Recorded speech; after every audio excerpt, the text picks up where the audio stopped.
ಮುಖ್ಯಾಂಶಗಳು. ತಾಲೂಕು ಕನ್ನಡ ಸಾಹಿತ್ಯ ಸಮ್ಮೇಳನ. ಬೆಂಕಿಗೆ 2 ಮನೆಗಳು ಆಹುತಿ, ಲಕ್ಷಾಂತರ ನಷ್ಟ. ಇಂದು ಇಂದಿರಾ ಆಹಾರ ಕಿಟ್ ಯೋಜನೆ ಅನುಷ್ಠಾನ ಕುರಿತಾಗಿ ನಡೆದ ಸಭೆ. ಅಜ್ಜಂಪುರ. ಕನ್ನಡ ಸಾಹಿತ್ಯ ಪರಿಷತ್ ಅಜ್ಜಂಪುರ ತಾಲೂಕು 5ನೇ ಕನ್ನಡ ಸಾಹಿತ್ಯ ಸಮ್ಮೇಳನ ಪಟ್ಟಣದ ಬೀರಲಿಂಗೇಶ್ವರ ಸಮುದಾಯ ಭವನ ಆವರಣದಲ್ಲಿ ನಡೆಯಿತು. ಸಮ್ಮೇಳನಾಧ್ಯಕ್ಷರ ಮೆರವಣಿಗೆಯನ್ನು ಗ್ರಾಮ ದೇವತೆ ಶ್ರೀ ಕರಳಮ್ಮ ದೇವಾಲಯದಿಂದ ನೆಹರು ರಸ್ತೆ, ಟಿಬಿ ರಸ್ತೆ, ಗಾಂಧಿ ವೃತ್ತದ ಮೂಲಕ ಡಾಕ್ಟರ್ ಎಸ್.ಎಲ್. ಭೈರಪ್ಪ ಮಹಾಮಂಟಪದವರೆಗೆ ಕಲಾ ತಂಡಗಳ ಮೂಲಕ ಕರೆತರಲಾಯಿತು. ಕಾರ್ಯಕ್ರಮದ ರಾಷ್ಟ್ರಧ್ವಜವನ್ನು ತಹಶೀಲ್ದಾರ್ ನಿನಾಯಕ್ ಸಾಗರ್, ಪರಿಷತ್ ಧ್ವಜವನ್ನು ಕನ್ನಡ ಸಾಹಿತ್ಯ ಪರಿಷತ್ ತಾಲೂಕು ಅಧ್ಯಕ್ಷ ಎಚ್.ಆರ್. ಚಂದ್ರಪ್ಪ, ನಾಡಧ್ವಜವನ್ನು ಸ್ವಾಗತ ಸಮಿತಿ ಅಧ್ಯಕ್ಷ ಎ.ಟಿ. ಶ್ರೀನಿವಾಸ್ ಧ್ವಜಾರೋಹಣ ಮಾಡಿದರು. ಕನ್ನಡ ನಾಡು, ನುಡಿ, ನೆಲ, ಜಲದ ಬಗ್ಗೆ ಹಲವು ಮುಖಂಡರು, ಶಾಸಕ ಜಿ.ಎಚ್. ಶ್ರೀನಿವಾಸ್, ಕನ್ನಡ ಸಾಹಿತ್ಯ ಪರಿಷತ್ ಜಿಲ್ಲಾಧ್ಯಕ್ಷ ಅಜ್ಜಂಪುರ ಜಿ. ಸೂರಿ, ಸಮ್ಮೇಳನಾಧ್ಯಕ್ಷ ಮಂಜುನಾಥ್ ಅಜ್ಜಂಪುರ ಇತರರು ಮಾತನಾಡಿದ್ದರು. ಸಮ್ಮೇಳನದಲ್ಲಿ ಕೃಷಿಗೋಷ್ಠಿ, ಮಹಿಳಾಗೋಷ್ಠಿ, ಕವಿಗೋಷ್ಠಿ, ಬಹಿರಂಗ ಅಧಿವೇಶನ, ಸಮಾರೋಪ ಸಮಾರಂಭ ನಡೆಯಿತು. ಪಟ್ಟಣ ಪಂಚಾಯಿತಿ ಅಧ್ಯಕ್ಷ ಜಿ. ರೇವಣ್ಣ, ಸದಸ್ಯರಾದ ಅಣ್ಣಪ್ಪ, ನಿಸ್ಸಾರ್, ಸುಮಲತಾ, ಮಲ್ಲಿಕಾರ್ಜುನ, ಮಾಜಿ ಜಿಲ್ಲಾ ಪಂಚಾಯಿತಿ ಸದಸ್ಯ ಎಂ. ಕೃಷ್ಣಮೂರ್ತಿ, ಎ.ಸಿ. ಚಂದ್ರಪ್ಪ, ಮುಖಂಡರಾದ ಜಿ. ನಟರಾಜ್, ಆರ್. ಕೃಷ್ಣಪ್ಪ, ಗಿರೀಶ್ ಚೌಹಾಣ್, ಗುತ್ತಿಗೆದಾರ ಗೌರಾಪುರ ಪ್ರಕಾಶ್, ಕರ್ನಾಟಕ ಸಾಹಿತ್ಯ ಪರಿಷತ್ ಅಧ್ಯಕ್ಷರು, ಪದಾಧಿಕಾರಿಗಳು, ಇತರರು ಸಾರ್ವಜನಿಕರು ಇದ್ದರು. ವರದಿ ಸೊಲ್ಲಾಪುರ ಎಸ್. ಶಿವಮೂರ್ತಿ, ಅಜ್ಜಂಪುರ.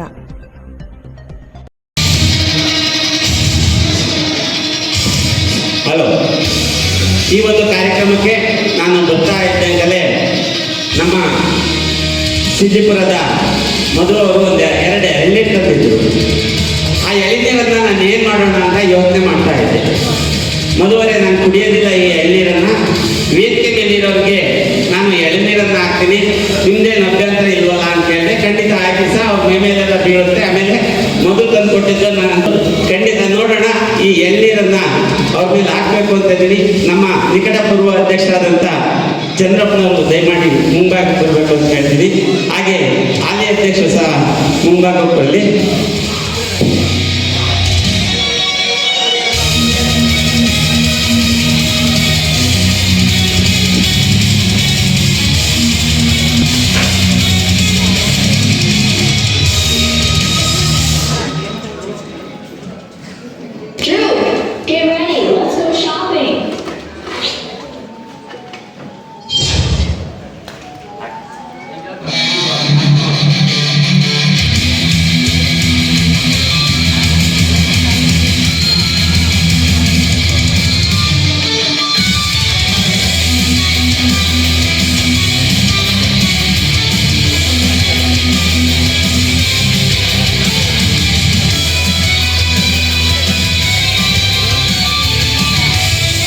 ಈಗ ಎಳನೀರನ್ನ ಇಲ್ಲಿ ಹಾಕಿದರೆ ಚಂದ್ರಪ್ಪ ಸ್ಕ್ವಯರ್ ಚಂದ್ರಪ್ಪ,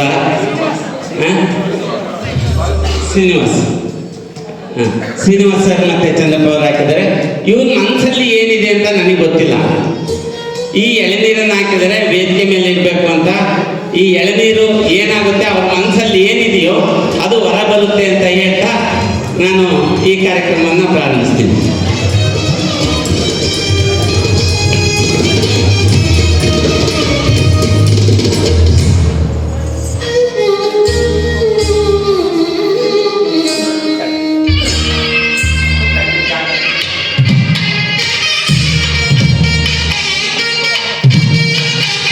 ಶ್ರೀಮಂತಿಗೆ ನಾವು ಮೈಗೂಡಿಸ್ಕೊಡಿ. ಅಜ್ಜಂಪುರಕ್ಕೆ ಅದು ಬೇಕು. ನಮ್ಮ ಭವಿಷ್ಯದ ಜನಾಂಗಕ್ಕೆ ಏನಾದರೂ ಒಂದು ಒಳ್ಳೆಯ ಇದನ್ನು ಕೊಡಬೇಕು ಅಂತಂದರೆ ನಿಮ್ಮಂಥ ಯುವ ನಾಯಕರು ಬೇಕು ಅಂತ ಬಿಟ್ಟು ನಾನು ಅವ್ರನ್ನ ಆಯ್ಕೆ ಮಾಡಿದೆ. ಖಂಡಿತ ನನ್ನ ಆಸೆ ಸಫಲವಾಯಿತು. ಅವರ ಬಗ್ಗೆ ತುಂಬ ಅಪಾರವಾದ, ಅವರು ವಯಸ್ಸಿನ ಚಿಕ್ಕರಿರ್ಬೋದು, ಅವರಿಗೆ ಒಂದು ಒಳ್ಳೆಯ ಅವರದೇ ಆದ ಒಂದು ತನ ಇದೆ, ಅವರ ಒಂದು ಪಡೆನೇ ಇದೆ, ಸೇವಾ ಪಡೆ. ಹಾಗಾಗಿ ಈ ಎಲ್ಲ ನನ್ನ ಕಾರ್ಯ ಚಟುವಟಿಕೆಗಳಲ್ಲಿ ನಮ್ಮೊಂದಿಗೆ ಸದಾ ಇರತಕ್ಕಂತಹ ಎ.ಟಿ. ಶ್ರೀನಿವಾಸ್ ಅವರೇ, ವೇದಿಕೆ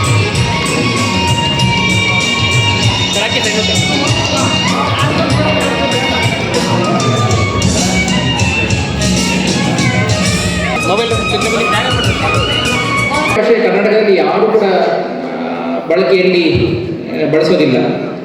ಆದರೆ ನಾನು ಡೆಲ್ಲಿಯಲ್ಲಿ 2013ರಲ್ಲಿ UPSC ಪ್ರಿಪ್ರೇಷನ್ಗೆ ಹೋದಂಥ ಸಂದರ್ಭದಲ್ಲಿ ಸುಮಾರು 5,000 ಜನ ವಿದ್ಯಾರ್ಥಿಗಳು ಪಾಲಿ ಭಾಷೆ ಬಳಸ್ತಾ ಇದ್ರು. ಪಾಲಿ ಭಾಷೆ ಕಲಿಯೋದಕ್ಕೆ ಒಂದು ಕೋಚಿಂಗ್ ಸೆಂಟರ್ ಹುಡ್ಕೊಂಡಿತ್ತು. 2 ಆಪ್ಷನ್ನ ನಾವು ಚೂಸ್ ಮಾಡ್ಕೋಬೇಕು. Geography, polity, economy, sociology, engineering subjects ಬಂದರೆ ಇಂಜಿನಿಯರಿಂಗ್, ಈ ರೀತಿ 2 ಸಬ್ಜೆಕ್ಟ್ಸ್ಗಳನ್ನ ನಾವು ಆಯ್ಕೆ ಮಾಡ್ಕೋಬೇಕಿತ್ತು. ಅದರಲ್ಲಿ ಒಂದು ಸಬ್ಜೆಕ್ಟ್ ಆಗಿ ಪಾಲಿ ಭಾಷೆನ ಆಯ್ಕೆ ಮಾಡ್ಕೊಳ್ತಿದ್ರು. ತಾವೆಲ್ಲ ಕೇಳಿದ್ರೆ ವಿಜಯಲಕ್ಷ್ಮಿ ಬಿದ್ರಿ ಮೇಡಮ್ ಅವರು ಕನ್ನಡನ ಆಪ್ಷನಲ್ ಆಗಿ ತಗೊಂಡು ಜೊತೆಗೆ ಕನ್ನಡ ಭಾಷೆಯಲ್ಲಿ ಎಕ್ಸಾಮ್ ಬರೆದು IAS ಕ್ಲಿಯರ್ ಮಾಡಿದ್ರು ಅಂತ ಹೇಳ್ತಾರಲ್ಲ, ಅದೇ ರೀತಿ ಒಂದು ಆಪ್ಷನಲ್ ಆಗಿ ಪಾಲಿ ಭಾಷೆಯನ್ನು ಬಳಸ್ತಾ ಇದ್ರು. ಈ 5,000ದಿಂದ 6,000 ಜನ ವಿದ್ಯಾರ್ಥಿಗಳು ಪಾಲಿ ಭಾಷೆ ಕಲಿತಾ ಇದ್ರು. ಕಾರಣ ಏನಕ್ಕೆ ಅಂದರೆ ಪಾಲಿ ಭಾಷೆಯಲ್ಲಿ ಎಕ್ಸಾಮ್ ಬರೆದ್ರೆ ಸ್ಕೋರ್ ಮಾಡೋದು ಭಾಳ ಈಸಿ. ಈ ಬೇರೆ ನೀವು ಪಬ್ಲಿಕ್ ಅಡ್ಮಿನಿಸ್ಟ್ರೇಷನ್ ತಗೊಂಡು 600 ಮಾರ್ಕ್ಸಿಗೆ ಇರುತ್ತೆ, 600 ಮಾರ್ಕ್ಸಿಗೆ 350 ಮಾರ್ಕ್ಸ್ ತಗೋಬೇಕು ಅಂತಂದ್ರೆ ನೀರು ಬಿಟ್ಟು ಹೋಗ್ಬಿಡುತ್ತೆ. ಆದರೆ ಪಾಲಿ ಭಾಷೆ ಆದರೆ 400 ಮಾರ್ಕ್ಸ್ ಸ್ಕೋರ್ ಮಾಡೋದು ಭಾಳ ಈಸಿ. 600ಕ್ಕೆ ಇಷ್ಟು 2 ಬುಕ್ ಇರುತ್ತೆ. ಏನಕ್ಕೆ ಇಲ್ಲ ಅಂತ ಹೇಳ್ತಾರೆ.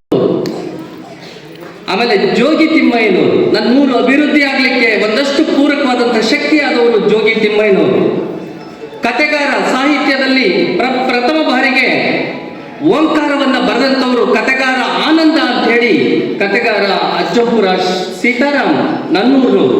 ನಾನು ಕೊಂದ ಹುಡುಗಿ ಎನ್ನುವಂಥ ಕಥೆಯನ್ನು ಬರೆಯುವ ಮೂಲಕ ಇಡೀ ಜಗತ್ ಪ್ರಸಿದ್ಧವಾದಂಥ ಒಂದು ಕತೆ ಅನಾವರಣ ಆಗುತ್ತೆ, ಅದು ನನ್ನೂರಿನವರು.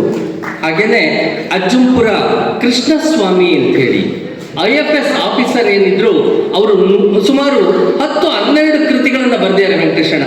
ಅದೆಲ್ಲವೂ ಕೂಡ ಅರಣ್ಯಕ್ಕೆ ಸಂಬಂಧಿಸಿದಂಥದ್ದು. ಇಂಗ್ಲಿಷಲ್ಲೂ ಬರೆದಿದ್ದಾರೆ, ಕನ್ನಡದಲ್ಲೂ ಬರೆದಿದ್ದಾರೆ. ಅಜ್ಜಂಪುರ ಕೃಷ್ಣಸ್ವಾಮಿ ರಂಜಿತಾ ಅವರು ನನ್ನೂರಿನವರು. ಹಾಗೇನೆ ಸುಬ್ರಹ್ಮಣ್ಯ ಶೆಟ್ಟರನ್ನ ನಾವು ಯಾವತ್ತೂ ಕೂಡ ಮರೆಯೋ ಹಾಗಿಲ್ಲ. ಅವ್ರ ಜೊತೆನಲ್ಲೇ ನಡೆಯೋಕ್ಕಾಗ್ತಾ ಇಲ್ಲ, ಕುಣ್ತಾ ಇದ್ದಾರೆ, ಆಚೆ ಈಚೆ ಹಿಂಗೆ ಅಂದ್ಕೊಂಡು ಬರ್ತಾ ಇದ್ದಾರೆ. ನನಗೆ ನಿಜಕ್ಕೂ ಕಣ್ಣಲ್ಲಿ ನೀರು ಬಂತು. ಶಾಂತಮ್ಮ, ಅದು ಎಲ್ಲಿದೆಯಾ ಎತ್ತಿಂತ ಹುಡುಕ್ತಾಯಿ, ನಾನು ಇಲ್ಲಿಂದಲೇ ಇಡೀ ಸಮ್ಮೇಳನ ಅಷ್ಟೋ ಜನ ನಾವು ನಿಮಗೆ ಅಭಿನಂದನೆಯನ್ನು ಹೇಳ್ತೀವಿ. ಸೊ ಇದು ಕನ್ನಡದ ತಾಕತ್ತು ಅಂತಂದ್ರೆ ಇದು ಕಣ್ರಿ. ನನ್ನ ಹೆಸರು ಹಾಕ್ಲಿಲ್ಲ, ನನ್ನ ಹೆಸರು ಮೇಲಿದೆ, ನನ್ನ ಹೆಸರು ಕೆಳಗಡೆ ಇದೆ ಅಂತೇಳಿ ಮಧು ಇದನ್ನ ಹೇಳೋ ಬದಲು ಆದರೆ ಈ ಥರದ್ದೊಂದನ್ನ ನಿಸ್ಪೃಹತೆಯಿಂದ ಕೆಲಸ ಮಾಡ್ತಾರಲ್ಲ, ಇವರಿಗೆ ನಮ್ಮ ಕನ್ನಡ ಸಾಹಿತ್ಯ ಪರಿಷತ್ ಅಷ್ಟೇ ಅಲ್ಲ, ಕನ್ನಡ ಪರ ಸಂಘಟನೆಗಳು ಮತ್ತೆ ಎಲ್ಲರೂ ಕೂಡ ಇಂಥವರಿಗೆ ಅಭಿನಂದನೆಗಳನ್ನು ಹೇಳಬೇಕು ಅನ್ನುವಂಥ ಮಾತು ಕೂಡ ಹೇಳ್ತಾ ಒಂದು ಮಾತನ್ನು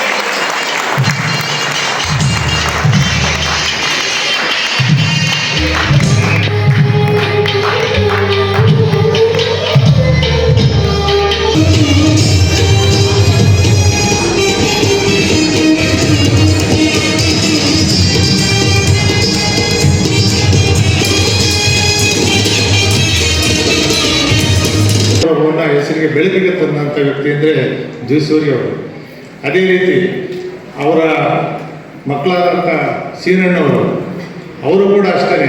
ಅವರೇನು ಅವ್ರ ತಂದೆಯವರ ದಾರಿಯಲ್ಲಿ ಅವರು ಕೂಡ ಕತೆ ಕವನಗಳನ್ನು ಎಲ್ಲವೂ ಕೂಡ ಬರ್ಕೊಂಡು ಅವರು ಕೂಡ ಇವತ್ತು ಒಳ್ಳೆಯ ಸ್ಥಿತಿಯಾರೆ. ಆದ್ರೆ ಒಂದು ತಪ್ಪನ್ನು ಮಾಡಿದ್ದಾರೆ. ಕನ್ನಡ ಸಾಹಿತ್ಯ ಪರಿಷತ್, ಸಾಹಿತ್ಯ, ಕಲೆ, ಸಂಸ್ಕೃತಿ ಎಲ್ಲವೂ ಕೂಡ ಇವತ್ತು ನಾಶ ಹೋಗ್ತದೆ. ಯಾಕೆಂತಂದರೆ ಹಿಂದೆ ನಾವೆಲ್ಲ ನಾವು ಹುಡುಗರಿದ್ದಾಗೆಲ್ಲ ನಮ್ಮ ಅಕ್ಕಂದಿರು, ನಮ್ಮ ಸಂಬಂಧಿಕರಿಗೆಲ್ಲ ನಾವು ಇದಕ್ಕೆ ಗ್ರಂಥಾಲಯಗಳಿಗೆ ಹೋಗಿ ಕಥೆ ಪುಸ್ತಕಗಳನ್ನು ಎಲ್ಲವನ್ನೂ ಕೂಡ ತಂದು ಓದತಕ್ಕಂಥ ಅಭ್ಯಾಸವನ್ನು ಹಿಂದೆ ಸುಮಾರು ವರ್ಷಗಳ ಹಿಂದೆ, ಅಂದರೆ ಈ TV ಮಾಧ್ಯಮ, ಮೊಬೈಲು ಇವೆಲ್ಲ ಬರೋದಕ್ಕಿಂತ ಮುಂಚಿನ ದಿನಗಳಲ್ಲಿ ಬೆಂಕಿಗೆ 2 ಮನೆಗಳು ಆಹುತಿ, ಲಕ್ಷಾಂತರ ನಷ್ಟ.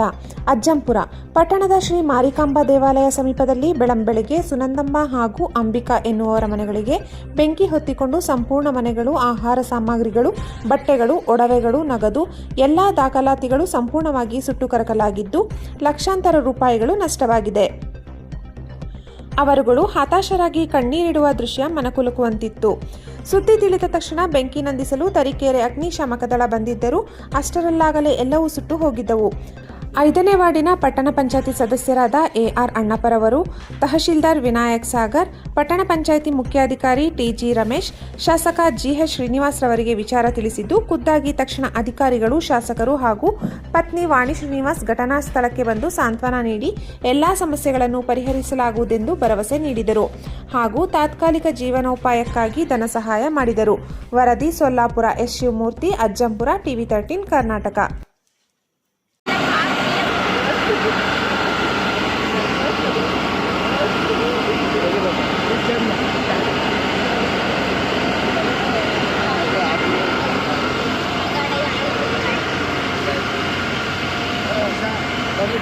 Thank you.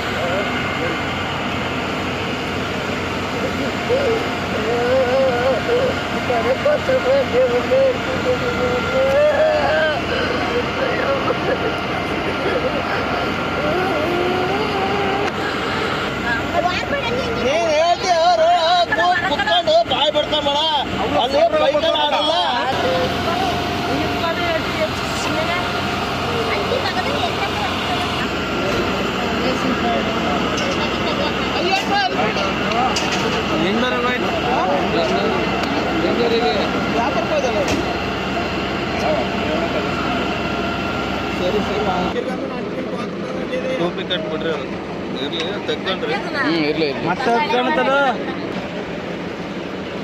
ಅಂಚಿನ ಮನೆ ಮನೆ ಮನೆ ಇಂಥ ನೀರು ಎಲ್ಲ ಹೆಂಗ್ ಬೇಕಾಗಂಗೆ ಬೇಗ ಬೇಗ ಬನ್ನಿ ಸರ್ ಹುಷಾರು ಹುಷಾರು ಹುಷಾರು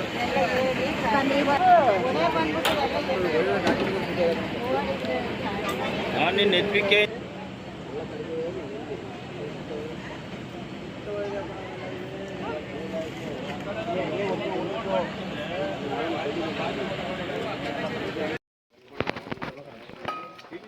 ಸರ್ ನಮ್ಮ ತಿಪ್ಪೇಸ್ವಾಮಿ ಅಂತ ಫೈರ್ ಆಫೀಸರು ತರೀಕೆರೆಯಿಂದ ತರೀಕೆರೆ ಫೈರ್ ಸ್ಟೇಷನ್. ಇವಾಗ ಸುಮಾರು ನಮಗೆ 6:45 6:44 ಫೋನ್ ಮಾಡಿದ್ರು ಸ್ವಾಮಿ ಅನ್ನೋರು ಅಂತೇಳಿ. ಅವರು ಅಜ್ಜಂಪುರದಿಂದ ನಾಗರಕಲ್ ಬೀದಿ, ಅಜ್ಜಂಪುರ ಟೌನಲ್ಲಿ ನಾಗರಕಲ್ ಬೀದಿ ಅಂತ ಏರಿಯಾ ಬರುತ್ತೆ. ಆ ಏರಿಯಾದಲ್ಲಿ ಒಂದು ತಗಡಿ ಮನೆಗೆ ಬೆಂಕಿ ಆಗಿದೆ ಅಂತೇಳಿ ಫೋನ್ ಮಾಡಿದ್ರು. ಇಮಿಡಿಯೇಟಾಗಿ ನಾವು ನಮ್ಮ ಸಿಬ್ಬಂದಿಗಳೆಲ್ಲ ಬಂದ್ಬಿಟ್ಟು ಒಂದು ಸ್ಥಳಕ್ಕೆ, ಘಟನಾ ಸ್ಥಳಕ್ಕೆ ಬಂದಾಗ ಬೆಂಕಿ ಆಲ್ರೆಡಿ ಫುಲ್ ಎಲ್ಲ ಕಡೆನೂ ಇಡೀ ಮನೆಗೆ ವ್ಯಾಪಿಸಿತ್ತು. ಆ ವ್ಯಾಪ್ತ ಒಂದು ಇದರಲ್ಲಿ ಸಂತೋಷ್ ಮತ್ತು ಅಂಬಿಕಾ ಅನ್ನೋರ ಮನೆ ಒಂದೇ ಇದರಲ್ಲಿ ಒಂದೇ ವಿಸ್ತರಣದಲ್ಲಿ ಅವರು ಇಬ್ಬರು ಸಹ ಅಣ್ಣ ತಮ್ಮಗಳೇ ಇರ್ತಾರೆ. ಅವರಿಬ್ಬರು ಅಣ್ಣ ತಮ್ಮ ಇರೋದ್ರಿಂದ ಎರಡೂ ಮನೆಗೂ ಸಹ ಬೆಂಕಿ ಆಗಿರ್ತದೆ. ಇಮಿಡಿಯೇಟಾಗಿ ನಾವು ನಮ್ಮಲ್ಲಿರ್ತಕ್ಕಂಥ ವಾಹನದಲ್ಲಿರ್ತಕ್ಕಂಥ ನೀರನ್ನು ಉಪಯೋಗಿಸ್ಕೊಂಡು ನಾವು ಆ ಬೆಂಕಿನ ಕೆಡಿಸಿದ್ವಿ ಸರ್. ಅದೇ ರೀತಿ ಸಾಕಷ್ಟು ಈ ಮನೆಯಲ್ಲಿ ವಸ್ತುಗಳಿದ್ದು, ದಿನಬಳಕೆ ವಸ್ತುಗಳಾಗಿರ್ಬೋದು, ದಾಖಲಾತಿಗಳಾಗಿರ್ಬೋದು, ಮತ್ತು ಎಜುಕೇಷನ್ ಸಂಬಂಧಪಟ್ಟ ದಾಖಲಾತಿಗಳಾಗಿರ್ಬೋದು, ಮತ್ತು ಮನೆಗೆ ಸಂಬಂಧಪಟ್ಟ ದಾಖಲಾತಿಗಳಾಗಿರ್ಬೋದು, ಮತ್ತು ದಿನಸಿ ಸಾಮಗ್ರಿ, ಪಾತ್ರೆಗಳು ಸಹ ಎಲ್ಲ ಸಹ ಬೆಂಕಿ ಆಹುತಿಯಾಗಿ ಸುಟ್ಟು ಭಾಗಶಃ ಸುಟ್ಟೋಗಿತ್ತು ಸರ್. ಅಂದಾಜು ಸುಮಾರು ಒಂದು 15 ಲಕ್ಷ ರೂಪಾಯಿ ಟೋಟಲ್ ಈ ಮನೆ ವ್ಯಾಲ್ಯೂಯೇಷನ್ ಅಂದರೆ ಅಂದಾಜು ಒಂದು 15 ಲಕ್ಷ ರೂಪಾಯಿ. ಅದರಲ್ಲಿ ಸಂತೋಷ್ ಅನ್ನೋರ ಮನೆಯದೇ ಒಂದು 10 ಲಕ್ಷ ರೂಪಾಯಿ ಇನ್ವಾರ್ಡ್ ತೋರಿಸಿದ್ದೀವಿ. ಟೋಟಲ್ ಅಂದಾಜು ಒಂದು 10 ಲಕ್ಷ ರೂಪಾಯಿ ಮೌಲ್ಯ. ಅದರಲ್ಲಿ ಬೆಂಕಿಯಲ್ಲಿ ಸುಟ್ಟೋಗಿರೋದು ಒಂದು 5 ಲಕ್ಷ ಮತ್ತು ಸೇವ್ ಸಹ ಒಂದು 5 ಲಕ್ಷ ಆಗಿರ್ತದೆ. ಮತ್ತು ಅಂಬಿಕಾ ಅನ್ನೋರ ಮನೆಯದು 5 ಲಕ್ಷ ಅಂದಾಜು, 4 ಲಕ್ಷ ಸುಟ್ಟೋಗಿದೆ. ಒಂದು 1 ಲಕ್ಷ ರೂಪಾಯಿ ಅಂದಾಜು 1 ಲಕ್ಷದ್ದು ನಾವು ರಕ್ಷಣೆ ಮಾಡಿದ್ದೀವಿ. ಅದೇ ರೀತಿ ಒಂದು ಇಡೀ ಮನೆಯೇ ಸಹ ಆಹುತಿ ಆಗಿದೆ ಸರ್ ಬೆಂಕಿ. ಘಟನೆಗೆ ಕಾರಣ ಏನನ್ನಾದ್ರೆ ಘಟನೆಗೆ ಕಾರಣ ಅನ್ನೋದು ಇವಾಗ ಅದೇ ಒಂದು, ಇವಾಗ ನಾವು ಬಂದಾಗ ಆಲ್ರೆಡಿ ಬೆಂಕಿ ಆಗಿತ್ತು. ಹಾಗಾಗಿ ಇಲ್ಲಿರ್ತಕ್ಕಂಥ ಪ್ರತ್ಯಕ್ಷ ಸಂತೋಷ್ ಅವರು ಹೇಳ್ಬೇಕು, ಯಾಕಂದರೆ ಅವರು ಇಲ್ಲಿ ಪ್ರೆಸೆಂಟ್ ಘಟನಾ ಸ್ಥಳದಲ್ಲಿ ಇರೋದ್ರಿಂದ ಅವ್ರು ಹೇಳಿದಾಗ ಅವ್ರ ಕಡೆಯಿಂದ ಮಾಹಿತಿ ನಮಗೆ ಬಂದಿದ್ದ ಪ್ರಕಾರ ನಾವು ಈ ಕಡೆ ಮಲಗಿದಾಗ ಅಲ್ಲಿ ಬೆಂಕಿ ಆಲ್ರೆಡಿ ಉರಿತಿತ್ತು ಸರ್. ಅವರು ನಿಖರವಾಗಿ ಮಾಹಿತಿನ ಕೊಟ್ಟಿಲ್ಲ ಸರ್. ಪಟ್ಟಣ ಪಂಚಾಯಿತಿ ವ್ಯಾಪ್ತಿಯೊಳಗಡೆ ಇದು 5ನೇ ವಾರ್ಡಿಗೆ ಸಂಬಂಧಪಟ್ಟಂಗೆ, ಪಂಚಾಯಿತಿ ವ್ಯಾಪ್ತಿ 5ನೇ ವಾರ್ಡಿಗೆ ಸಂಬಂಧಪಟ್ಟಂಗೆ ಇವತ್ತು ಬೆಳಗಿನ ಜಾವ 2 ಮನೆಗೆ ಬೆಂಕಿ ಬಿದ್ದು ತುಂಬ ಅನಾಹುತ ಆಗಿದೆ. ಇದರಲ್ಲಿ ಸುಮಾರು ಒಂದು 10ರಿಂದ 15 ಲಕ್ಷದಷ್ಟು 2 ಮನೆ ಸಂತೋಷ್ ಮತ್ತು ಅಂಬಿಕಾ ಅನ್ನೋರು 2 ಮನೆಗಳು ಇದಾಗಿ ತುಂಬ ಸುಟ್ಬಿಟ್ಟು ಯಾವುದೇ ರೀತಿ ಮನೆಯಲ್ಲಿ ಏನೂ ಕೂಡ ಬಳಕೆಗೆ ಮತ್ತು ಬರೋ ಅಂಥದ್ದು ಇಲ್ಲ. ಆ ರೀತಿ ಎಲ್ಲ ಪೂರ್ತಿ ಸುಟ್ಟೋಗ್ಬಿಟ್ಟು ಹಲವಾರು ದಾಖಲಾತಿಗಳು ಸಹಿತ, ಮನೆ ದಾಖಲಾತಿ ಆಗಿರ್ಬೋದು ಅಥವಾ ಮಕ್ಕಳ ಎಜುಕೇಷನಿಗೆ ಸಂಬಂಧಪಟ್ಟ ದಾಖಲಾತಿಗಳಾಗಿರ್ಬೋದು, ಎಲ್ಲ ಕೂಡ ನಾಶವಾಗಿದೆ. ಅದರಿಂದ ಇಲ್ಲಿ ಏನೂ ಕೂಡ ಉಳಿದಿಲ್ಲ. ಆ ರೀತಿ ಇದು ನಾಶ ಆಗಿರೋದ್ರಿಂದ ಇದಕ್ಕೆ ನಮ್ಮ ಪಟ್ಟಣ ಪಂಚಾಯತಿ ವ್ಯಾಪ್ತಿಯಿಂದ ಏನಾದರೂ ಒಂದು ಪಟ್ಟಣ ಪಂಚಾಯಿತಿ ವತಿಯಿಂದ ನಾವೆಲ್ಲರೂ ಸರ್ವ ಸದಸ್ಯರು ಮತ್ತು ಅಧ್ಯಕ್ಷರ ಜೊತೆ ಕೂತ್ಕೊಂಡ್ಬಿಟ್ಟು ಚರ್ಚೆ ಮಾಡಿಬಿಟ್ಟು ಇವರಿಗೆ ವಾರ್ಡಿನ ಮತ್ತು ಸದಸ್ಯರು ಅವ್ರ ಜೊತೆಗೆ ಸೇರಿಬಿಟ್ಟು ಮಾತಾಡಿ ಇದಕ್ಕೇನು ನಾವು ಪರಿಹಾರ ನೀಡಬೇಕು, ನಮ್ಮ ಇದರಿಂದ ಇದು ಮಾಡಬೇಕು ಅನ್ನೋದನ್ನು ನಾವು ಚರ್ಚೆ ಮಾಡಿ ಅವರಿಗೆ ಸೂಕ್ತ ಒಂದು ಪರಿಹಾರ ವ್ಯವಸ್ಥೆನ ಮಾಡ್ತೀವಿ. TG ರಮೇಶ್, ಪಟ್ಟಣ ಪಂಚಾಯಿತಿ, ಅಜ್ಜಂಪುರ. 5ನೇ ವಾರ್ಡಿನ ಇದೇ ವಾರ್ಡಿನ ಕೌನ್ಸಿಲರ್ ಅಂತ ಆರ್ ಅಣ್ಣಪ್ಪ. ಏನು ನನಗೆ ಫೈರ್ ಇಂಜಿನ್ ಬಂದು 5-10 ನಿಮಿಷದಲ್ಲಿ ನಾನು ಬಂದೆ. ಇಲ್ಲಿ ತುಂಬ ಅಂದರೆ ಹೇಳೋಕ್ಕಾಗ್ತಲ್ಲ, ಅಷ್ಟೊಂದು 2 ಮನೆ ಕೂಡ ತುಂಬ ಧಮ್ಸಾಗೋಗಿದೆ. ಸಾಕಷ್ಟು ಸಂತೋಷು ಅಂಬಿಕಾ ಅನ್ನೋರ ಮನೆ 2 ಮನೆಯೂ ಕೂಡ ಧಮ್ಸಾಗೋಗಿದೆ. ನೋಡಿದರೆ ಹೊಟ್ಟೆನೇ ಉರಿತಾ ಇದೆ. ಆದರೆ ನಾನು ತಕ್ಷಣ MLA ಸಾಹೇಬ್ರಿಗೆ ಫೋನ್ ಮಾಡಿದೆ. ಅವರು ಈಗ ಒಂದು 9:10 ಗಂಟೆಗೆ ಅವರು ಬರ್ತಾರೆ. ಆಮೇಲೆ ನಾನು ನಮ್ಮ ಚೀಫ್ ಆಫೀಸರ್ ಸಾಹೇಬ್ರಿಗೆ ಫೋನ್ ಮಾಡಿದೆ. ಅವರು ತಕ್ಷಣ ಬಂದರು. ಅದ್ರ ಜೊತೆಯಲ್ಲಿ ನಮ್ಮ ತಹಸೀಲ್ದಾರು, ಆಮೇಲೆ VA ಸಾಹೇಬರು, ಆಮೇಲೆ RI ಅವರು, ಎಲ್ಲರಿಗೂ ಸಂಬಂಧಪಟ್ಟ ಇಲಾಖೆಗೆ ಎಲ್ಲರಿಗೂ ಫೋನ್ ಮಾಡಿದ್ದೇನೆ. ಅವರೇನು ಈಗ ತಕ್ಷಣ ಬರ್ತಾರೆ. ಇಂದು ಇಂದಿರಾ ಆಹಾರ ಕಿಟ್ ಯೋಜನೆ ಅನುಷ್ಠಾನ ಕುರಿತಾಗಿ ನಡೆದ ಸಭೆಯಲ್ಲಿ ಸಿದ್ದರಾಮಯ್ಯ ಅವರು ನೀಡಿದ ಸೂಚನೆಗಳು. ಅನ್ನಭಾಗ್ಯ ಯೋಜನೆಯಡಿ ಹೆಚ್ಚುವರಿ 5 ಕೆಜಿ ಅಕ್ಕಿ ಬದಲಾಗಿ ಇಂದಿರಾ ಆಹಾರ ಕಿಟ್ ವಿತರಿಸುವ ಕುರಿತು ಈಗಾಗಲೇ ಸಂಪುಟದಲ್ಲಿ ನಿರ್ಣಯ ಕೈಗೊಳ್ಳಲಾಗಿದೆ. ಈ ಯೋಜನೆಯಡಿ ಕುಟುಂಬದ ಸದಸ್ಯರ ಸಂಖ್ಯೆಗೆ ಅನುಗುಣವಾಗಿ 5 ಕೆಜಿ ಅಕ್ಕಿ ಬದಲಾಗಿ ತೊಗರಿಬೇಳೆ, ಸೂರ್ಯಕಾಂತಿ ಎಣ್ಣೆ, ಸಕ್ಕರೆ, ಉಪ್ಪು ನೀಡಲಾಗುವುದು. ಪ್ರತಿ ತಿಂಗಳು ಪ್ರಸ್ತುತ 1,25,08,262 ಇಂದಿರಾ ಆಹಾರ ಕಿಟ್ಗಳ ಅಗತ್ಯವಿದ್ದು, ಇದಕ್ಕಾಗಿ ಪ್ರತಿ ತಿಂಗಳು ರು 466 ಕೋಟಿ ವೆಚ್ಚ ಅಂದಾಜಿಸಲಾಗಿದೆ. ಈ ಯೋಜನೆಯಡಿ ಪ್ರತಿ ತಿಂಗಳು ಒಟ್ಟು 18,628 ಮೆಗಾಟನ್ ತೊಗರಿಬೇಳೆ ಮತ್ತು ತಲಾ 12,419 ಮೆಗಾಟನ್ ಸೂರ್ಯಕಾಂತಿ ಎಣ್ಣೆ, ಸಕ್ಕರೆ ಮತ್ತು ಉಪ್ಪು ಅಗತ್ಯವಿದೆ ಎಂದು ಅಂದಾಜಿಸಲಾಗಿದೆ. ಆಹಾರ ಕಿಟ್ನಲ್ಲಿ ಪೌಷ್ಟಿಕಾಂಶಗಳಿಂದ ಕೂಡಿರುವ ತೊಗರಿಬೇಳೆ ಗರಿಷ್ಠ ಪ್ರಮಾಣದಲ್ಲಿ ನೀಡಲು ಕ್ರಮ ಕೈಗೊಳ್ಳಬೇಕು. ನಾಫೆಡ್, ಎನ್ಸಿಎಫ್ನಂತಹ ಕೇಂದ್ರ ಸರಬರಾಜು ಸಂಸ್ಥೆಗಳ ಮೂಲಕ ಅಥವಾ ಖರೀದಿ ಪ್ರಕ್ರಿಯೆಯನ್ನು ಪಾರದರ್ಶಕವಾಗಿ ಕೆಟಿಪಿಪಿ ಅನ್ವಯ ಕೈಗೊಳ್ಳಲು ಕ್ರಮ ಕೈಗೊಳ್ಳಬೇಕು. ಉತ್ತಮ ಗುಣಮಟ್ಟದ ಆಹಾರ ಸಾಮಗ್ರಿಗಳನ್ನು ಪೂರೈಸಲು ಕ್ರಮ ಕೈಗೊಳ್ಳಬೇಕು. ಯಾವುದೇ ಕಾರಣಕ್ಕೂ ಗುಣಮಟ್ಟದಲ್ಲಿ ರಾಜಿಯಾಗಬಾರದು. ಇದೇ ರೀತಿ ಅಳತೆಯಲ್ಲಿ ಹೆಚ್ಚು ಕಡಿಮೆಯಾಗದಂತೆ ಎಚ್ಚರಿಕೆ ವಹಿಸಬೇಕು. ಅತ್ಯುತ್ತಮ ಗುಣಮಟ್ಟ ಕಾಯ್ದುಕೊಳ್ಳಬೇಕು. ಯಾವುದೇ ರೀತಿಯ ದೂರಿಗೆ ಅವಕಾಶವಾಗದಂತೆ ಪಾರದರ್ಶಕವಾಗಿ ಯೋಜನೆಯನ್ನು ಅನುಷ್ಠಾನಗೊಳಿಸಲು ಕ್ರಮ ಕೈಗೊಳ್ಳಬೇಕು. ಪ್ರತಿ ನ್ಯಾಯಬೆಲೆ ಅಂಗಡಿಯಲ್ಲಿಯೂ ಸಹ QR ಸ್ಕ್ಯಾನ್ ಮಾಡಬಹುದಾದ ತಂತ್ರಾಂಶಗಳನ್ನು ಅಳವಡಿಸಿ ಅದರ ಆಧಾರದ ಮೇಲೆ ಪಡಿತರ ಚೀಟಿದಾರರಿಗೆ ಇಂದಿರಾ ಕಿಟ್ ವಿತರಣೆ ಕ್ರಮ ಕೈಗೊಳ್ಳಬೇಕು. ಸರಬರಾಜಾದ ಕಿಟ್ಗಳನ್ನು ನಿಗಮದ ಗೋದಾಮು ಅಥವಾ ಸಗಟು ಮಳಿಗೆಗಳ ಮೂಲಕ ನ್ಯಾಯಬೆಲೆ ಅಂಗಡಿಗಳಿಗೆ 10ನೇ ತಾರೀಕು ಒಳಗಾಗಿ ವಿತರಣೆ ಮಾಡಬೇಕು.